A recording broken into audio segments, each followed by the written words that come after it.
a little bit about how you got on your journey with both SAP through the HANA Innovator program, as well as a little bit about what your company does? So App Orchid combines the Internet of Things with structured, unstructured data, and what I call as tribal knowledge within an enterprise, and I'm going to talk about that in a bit.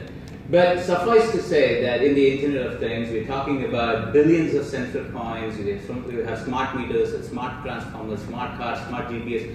There is a continuous radiation of the physical world being manifested as a digital world, right? That's the Internet of Things as we know it.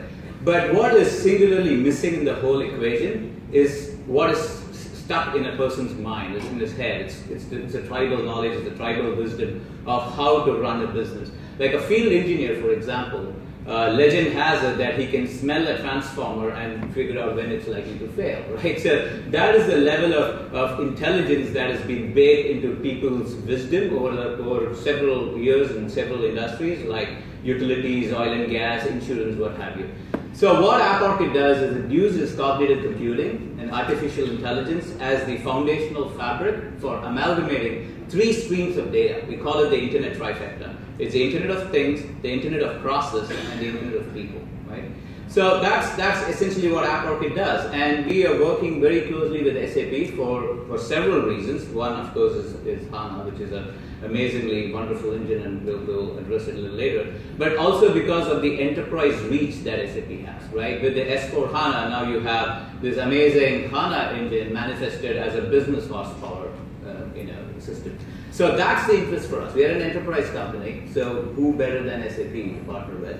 And HANA is the brain for us. We're trying to build a brain. We need the foundations of a brain, and so the HANA startup focus was an obvious choice.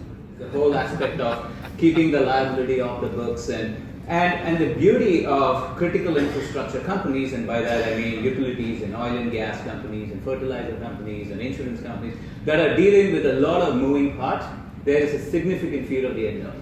And in today's digital times, the unknown can be mitigated or understood through a variety of things, Internet of Things being one of them, right? The other aspect, which is grossly ignored, is the tribal knowledge. A lot of people within the organization know things are failing before it fails.